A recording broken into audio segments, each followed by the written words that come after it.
Hey everyone, Chat Cemetery is back, and we are talking all about the short story collection Night Shift today with Drew Koenig. This was the first collection of short stories released by Stephen King, although a good majority of the stories within this collection had previously been published. He does have a few that were not published stories that he included in this, and we'll be talking about some of our favorite stories. We're going to obviously go into more detail on some of the bigger stories that ended up being their own adaptations down the line. But for the most part, this collection came out in February of 1978, and it has some of his most famous short stories in there. And Drew, I know the first one is kind of one of those biggest ones here, probably for both of us, just because it's Jerusalem's Lot, and it's basically a continuation of Salem's Lot in a sense. Yeah, continuation slash prequel. Like it's an interesting story. Yeah, it just sort of gives you more context to Salem's Lot, I guess. It's not necessarily a continuation in the literal sense where it comes right after it, but it sort of just keeps the story going for us. Right, yeah. And it's also just I think it's pretty notable just as different type of Stephen King story. Like there aren't many this doesn't really adhere to the kind of Stephen King writing style that we're used to. Right. Like it as like as you would imagine, it's very old fashioned. It's kind of letter esque, and we don't see that type of like writing style from him very often. Right. Like the Stephen King we imagine and we like conjure in our heads is like this very like off the cuff, like a lot of repeated phrases throughout, and there's a lot of creepy imagery, which this definitely has. But yeah, Jerusalem's Lot is just it's a very strange story. Yeah, absolutely. And I felt that way about Salem's Lot at times too, because that was one where I didn't know anything about it going into it. So when it became this vampire story, I was like, oh, okay. I was not expecting that. And obviously, by the time I got around to reading Night Shift, because luckily for me, I had gone back and started with Carrie and started reading through chronologically. So I had read Carrie, I had read Salem's Lot, I had already read The Shining way back when before I decided to go through chronologically. And then you hit Night Shift, and it's just a continuation of, something that you're already used to reading. And to have Jerusalem's Lot be the first story in this, it was like, oh, okay, we're sort of staying in this same kind of world because I happen to read Salem's Lot and this back to back. Right. Jerusalem's Lot is interesting just because like early Stephen King has like this kind of archetypal structure to it where like if you're talking to somebody about Stephen King story, there's like a very like elevator pitch to it, Right. where it's like Carrie, psychic girl, Christine, Car. car, alive car, you know, and like even something like Boogeyman or Graveyard Shift, there's like a very like clean cut. This is what this is about. This is what you're stepping into. But Jerusalem's Lot, it's more like ethereal than that. Right. Like it's there. There's an almost like abstract quality to it. Yeah, and because we know it happens before all of the events of Salem's Lot, you're like, okay, we're familiar with this town, but this is totally different. And he actually has a second short story in this collection relating to Salem's Lot, and that is One for the Road. So you have these stories, it starts off with Jerusalem's Lot, and then One for the Road is the second to last story. And you actually also have a little bit of a tie-in to Quitters Inc. because Calvin McMahon from Jerusalem's Lot has the same last name as Jimmy McMahon from Quitters Inc. So Mm. even within just this collection of short stories, he's sort of building this connected universe. And as you and I know from watching Castle Rock and just a bunch of other Stephen King adaptations and reading the books and everything, you sort of start piecing things together as you go along. And he doesn't necessarily do any of this chronologically either. Someone will pop up in something, and then like 20 years later, it's like, oh yeah, why don't we go ahead and return to this character all these years later? Because, with The Shining, the Doctor Sleep sequel came, I think it was 20, 30 years later. I don't know. It was a very large gap between Yeah. books there. So you have all of these things sort of connecting to it. Even now with Castle Rock, they're sort of creating this whole new story with the show. And I think just this universe that he is building up, and obviously he had to have some idea that he was going to do this from the start, because I can't imagine this would all just be accidental, and One for the Road was one of the stories that was published previously. It was published in a 1977 issue of Maine, which I'm guessing is just a local magazine where he lived, because he lived in Maine and still does, as far as I know. But a lot of these other stories were published in a magazine called Cavalier. And of the magazines I can see on this list here, Cosmopolitan is the only one that I think is still around today, which, to see that Stephen King had a short story in a 1976 issue of Cosmopolitan makes me think Cosmopolitan used to be a very different type of magazine. But I'm not 100% sure on that. So it was one of those things where I was looking at this list of when some of these had been published. And, he started writing short stories before he wrote and finished Carrie, but that came out first. So he had these sort of just sitting there. And One for the Road coming in 77, obviously still after Salem's Lot, and then Jerusalem's Lot being unpublished, is like, okay, he can sort of play around and build on this in a way that wouldn't necessarily call for an entire second book as either a prequel or a sequel. Hmm. Yeah.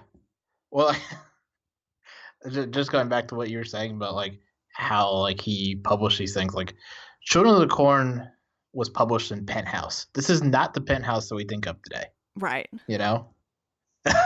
Yeah.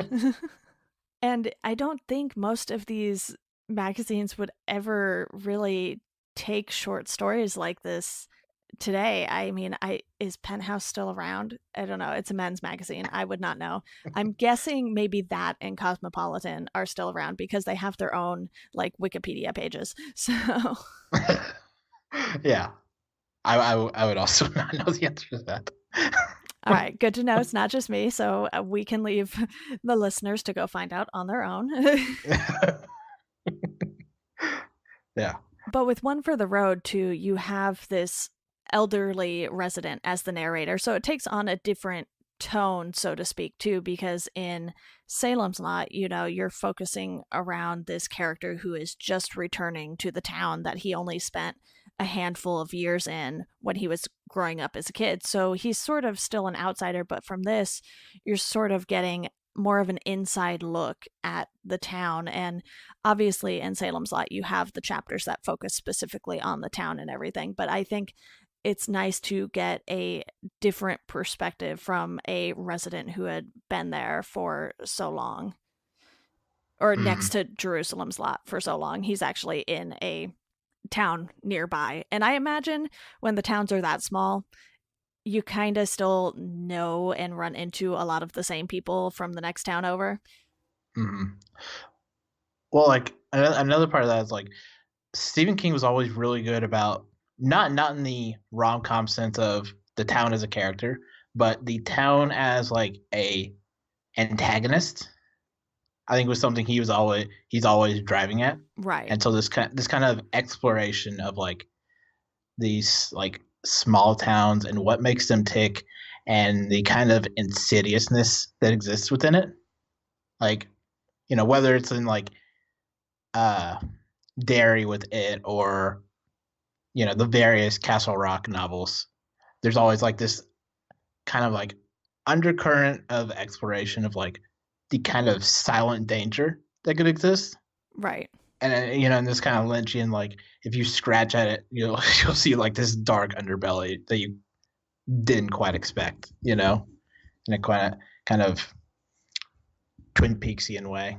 Yeah, one thing I've noticed with Stephen King too is that he really likes writing about animals as well, of all types. And we see that in Graveyard Shift, which is another one of the big short stories in here. And, you know, these workers are tasked with cleaning up a certain area, and there's just a bunch of old rats. And, if you do not like rats, you will hate this story. And I don't know anyone who is particularly fond of rats. I know some people will have them as pets, so maybe this story is more for them. But, they're not your typical rats either. So it's one of those things where he just takes animals and sort of makes them these larger than life aspects to the story, and they really have an impact on where things go. And obviously, you have Pet Cemetery, you have Cujo, and he just sort of has this running theme with animals sort of being prevalent in these stories. Hmm.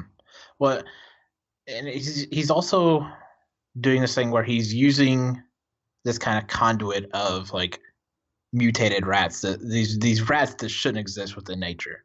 I think is Right. how he puts it in the short story, where he's really trying to explore like the lower middle class like exploitation that exists within like a corporate structure, which is the kind of like socioeconomic allegorical storytelling that he's always been really good at.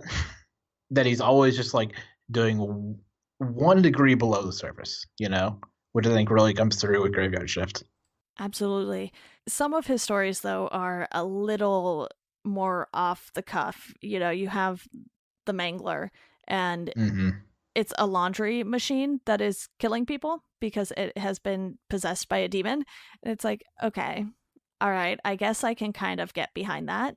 And obviously, with so many big short stories in this one, everyone's going to have their own opinion of what works for them and what doesn't. And for me personally, I'm sort of just along for the ride, especially when it comes to his short stories, because one, it's not like I'm dedicating myself to an entire novel with each story. So I feel like, all right, I can afford to, spend a little time with this story, see how it turns out. And, this book is about 340 pages roughly, and you get 20 stories out of that. So none of them are too terribly long. I don't think there are really any No. that are of novella length, which sometimes he'll have a collection that's more so novellas and everything like that. So they're like, 100 plus pages each, but they're not quite the length of a book. And here you're more in like the 10 to 20 page range.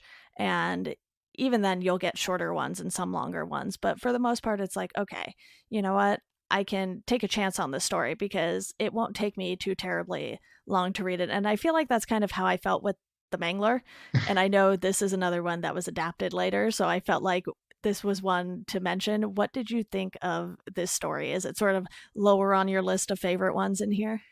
The thing with the Mangler is it's really pulpy and kind of fun, but it is definitely the kind of like it's a Stephen King that people think about a lot of the times, where it's that Family Guy sketch where you're just making this up now. Okay.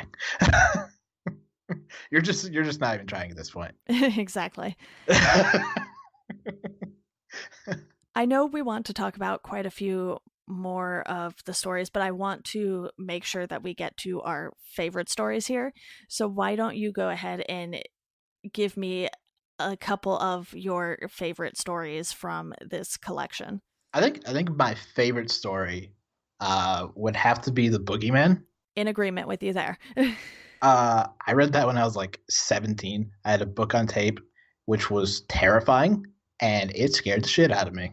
Yeah, this one definitely is one that is sort of strong in the visual element, even though you're reading it. I feel like this is one of those stories that while you're reading it, you can sort of picture it in your head. And obviously, everyone's picture will be a little different, but with this one, it's just so vivid with the descriptions and everything like that. And you have this man talking to his psychiatrist about the murders of his three young children. And it's like, okay, where is this going to go? Because murder stories are something that I don't know what it is about murder stories, but they sort of just attract a huge audience. People love true crime. And while this isn't true crime, obviously, it's just one of those things where you're like, yes, I can get behind a horror murder story. Hmm. Yeah, it's kind of brilliant in its simplicity. Like it's just a guy telling a story to his therapist. Right. Yeah, and like you said, you're just like, where is this going? Like, what could the climax of the story be? And when it gets to that point, you're just like, I don't. Okay, here's the thing. I thought about the boogeyman before I went to sleep the other night, and I had to stay up for another 30 minutes. I just thought about the boogeyman. Right. The boogeyman scares me. There are very few. I imagined after reading this again, after like I read it when I was 17, I was like, maybe it's not as bad as it was when I was, a teenager in high school. But no, I think it might actually be worse. It might affect me more. I don't know why that is.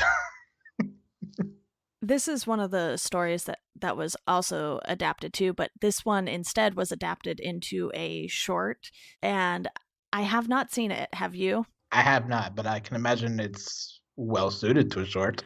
Right. I think this is something I'm going to have to seek out and see if it will be worth talking about on the podcast, because I don't know how many people are familiar with sort of how Stephen King lets people adapt some of his works. He has this thing where he will let students and everything, sort like film students, adapt some of his work and only pay him $1 for it. And I think it's because he wants to sort of just help build the film community, and he knows a lot of his stories lend themselves to adaptations, as we have obviously seen over the years. His first adaptation came out 2 years after his first book.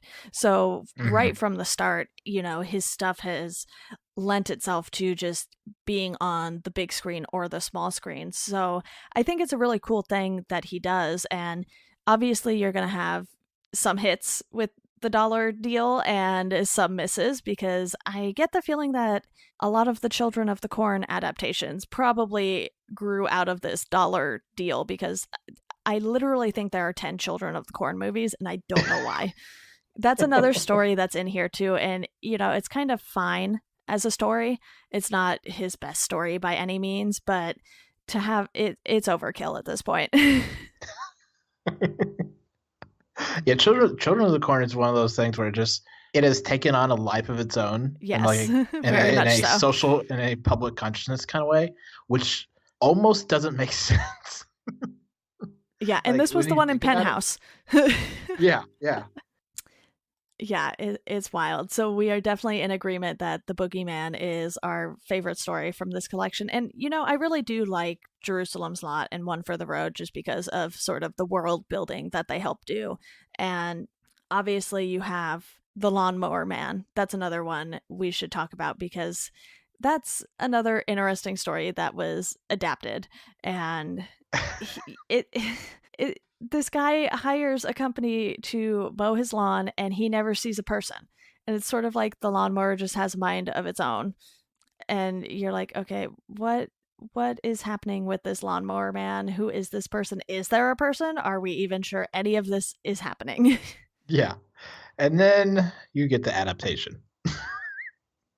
Which I have not seen. You can't really talk about the night shift without at least mentioning the lawnmower man. Yes. And the adaptation baffles me because there is literally no connection between this story and this movie. Yeah, I have heard that, and I don't know if I have the adaptation down on the list for that reason, because it's one of those things where I'm pretty sure Stephen King is like, no, that's not my story. Because when I was researching and making, my master spreadsheet for this, I was like, okay, it says there's adaptations, but these don't really seem to be real adaptations. People seem to just be using Stephen King's name. And I think he has actually had to like sue people to get his name taken off some of these adaptations, because he's just like, no, that's not even remotely what I wrote. Yeah, there's no similarity whatsoever. Yeah. One of the other ones we should definitely talk about is Quitters Inc., because this was adapted, but to a movie called Cat's Eye, which Mm. is obviously not the same name. So I don't know how many people have necessarily made that correlation. I know I didn't. So one, I find that interesting, but obviously with adaptations, you do get some creative liberty, and I believe that one is on the list, so we won't dive into the adaptation too much, mostly because I haven't watched it. But Quitters Inc. is another one of the big stories from Night Shift. Do you have any feelings about this one way or another? Not particularly. I didn't get a chance to reread this one. I didn't get a chance to reread all of these, but I still remember. I remember reading it, and it was a strange little story. I think I remember it just like kind of ending, and I'm like, that was an experience. I don't know what just happened. Right. I feel like this one, at least with the premise of the story, is a little more grounded in reality. It's like, okay, there's this dude, he wants to quit smoking. That's something that a lot of people have gone through, but the way that Stephen King tells a story is never really grounded in reality necessarily. Mhm. He does have some stories where it's like, okay, I can, sort of see this happening because there's no supernatural elements or, ghosts or anything like that going on in the story. But I feel like that's few and far between with his stories. Mhm. Yeah. Yeah, there's always like a kind of weird edge to it, where like even it's like looking at the world through like a stained glass mirror, where it's like I can see a world that I kind of recognize, but you're telling it to me in a way that feels completely alien. Right. There's one last story that I want to mention, and that's Sometimes They Come Back. This is one that probably had more adaptations than necessary because, Hmm. I believe there is Sometimes They Come Back, and then there's like Sometimes They Come Back for More, and then Sometimes They Come Back Again. Or I don't know. There's like two or three after the initial adaptation, and I'm like, did he continue this story or did someone just continue it for him? And it probably seems a little like the latter. But, I would agree. this one, again, is sort of, at least what starts it, is grounded in reality. You have these two brothers going to the library and they're attacked by a gang of local greasers.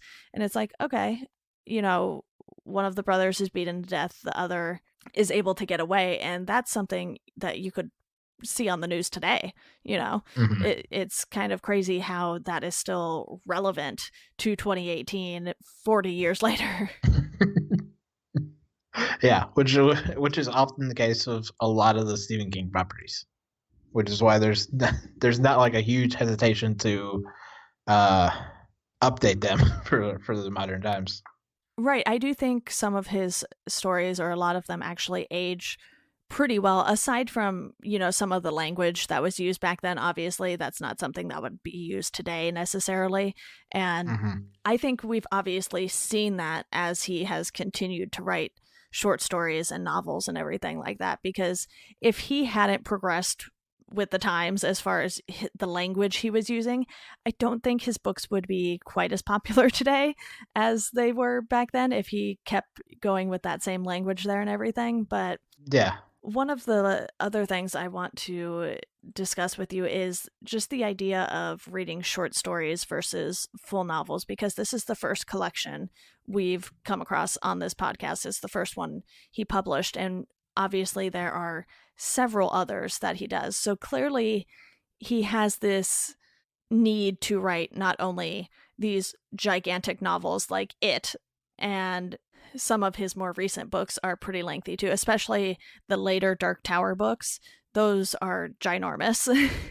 And then you have, these 10-page stories that you could get from him that are equally as good as some of his novels. Do you have any preference one way or the other of reading short stories versus novels? Or are you sort of just like me and excited to dig into whatever he basically gives us? I am like you for the most part. I think that the difference between like a full length novel and short stories largely depends on like what you're looking for or expecting here.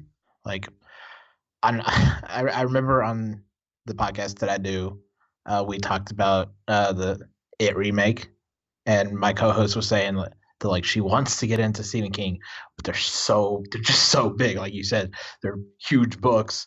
They're like these giant tomes, and like something like Night Shift is like the perfect jumping off point. You know? Yeah.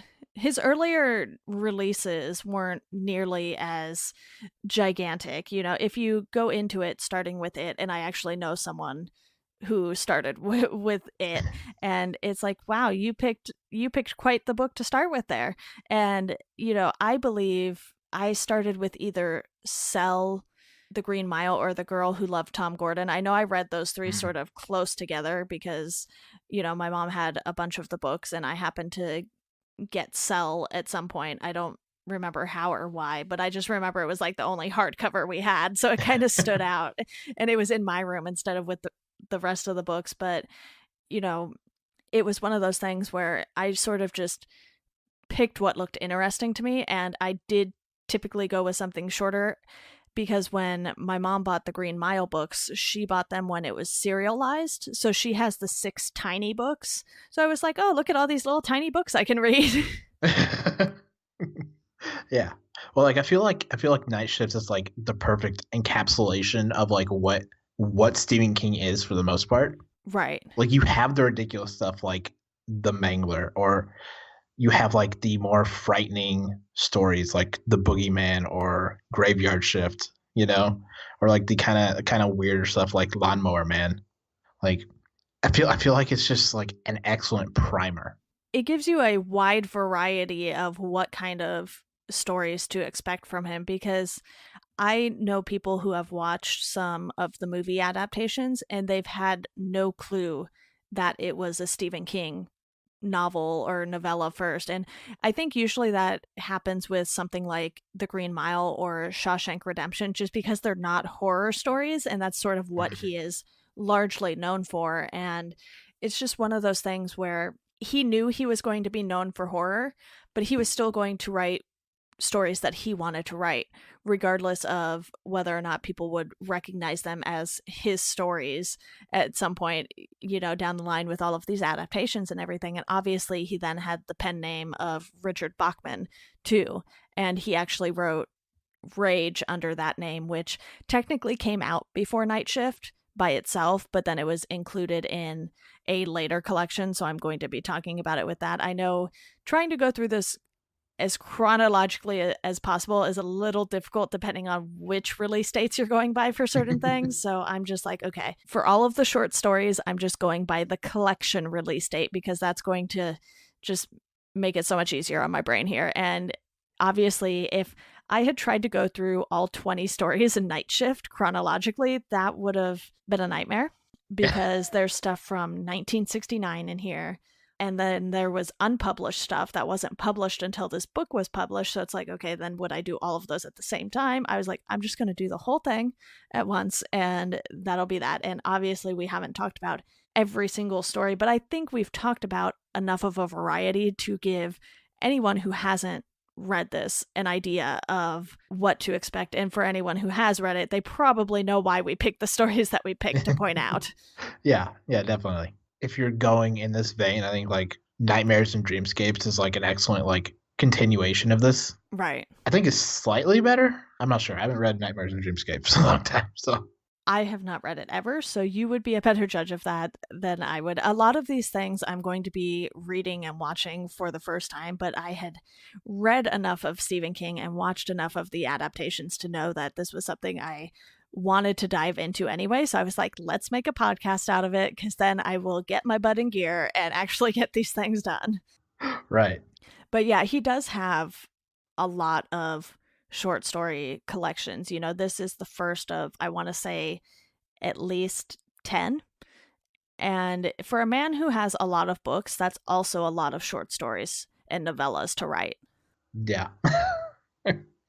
Because from the looks of it, it looks like Nightmares and Dreamscapes is the 5th short story slash novella collection here. hmm So it'll be a while before I get to that. To say the least. Yeah, 1993 for Nightmares and Dreamscapes. We're still in the 80s here, so we're actually still in the 70s here. My brain is, yes, we are in the late 70s, excuse me. We're not even to the 80s. What is time?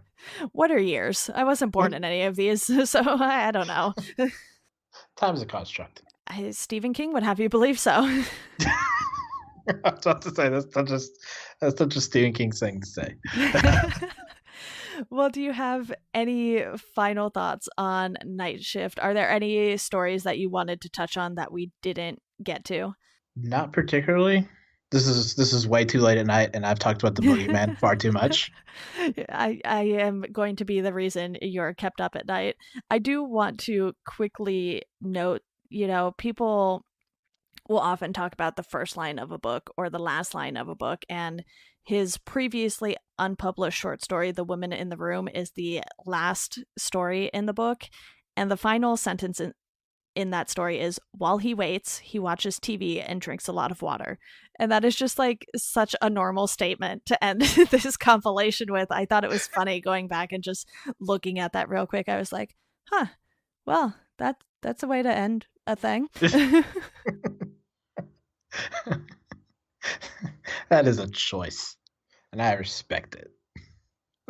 It certainly is. And, if you go back to Jerusalem's Lot and you read the first sentence, well, one, it starts off with a letter and says, Dear Bones. So that's just totally different from what you end with. And I actually really like that about this compilation. You don't really know what you're going to get if you haven't read any of these stories before. And obviously, there are people who read Cavalier back in the 70s. So they would have maybe heard of Stephen King through that and then sort of started picking up on more of his stuff, especially Carrie and Salem's Lot. So I think just the fact that he had this background in writing short stories and then put a bunch of these that were already published and sprinkled in a few that weren't published before, it sort of just gave people a reason to buy this book, even if they had read most of these short stories, because like we said, most of them did appear in Cavalier. So it would be interesting to see if anyone still has those. I would love to see how those were formatted and everything in a magazine. Yeah, that would be interesting. It would also just go to show like how different the literary scene is like 40 years later. Yeah, I especially want to see that Cosmopolitan issue. I'm just like, how? This is, so drastically different. They have ladies in swimsuits on their covers now. Is that what they had when he had his story in here? Yeah. Because it does say that Cosmopolitan changed over to a women's magazine instead of a literary magazine in 1965. So it was a women's magazine when that story was printed, and it's going to eat away at me now. You are going to be worried about the boogeyman, and I am going to be worried about Cosmopolitan. I'm telling you, the last like sentence or two of Boogeyman will keep me up at night. Has kept me up at night. I apologize for making you relive that. It's all right. It's cool.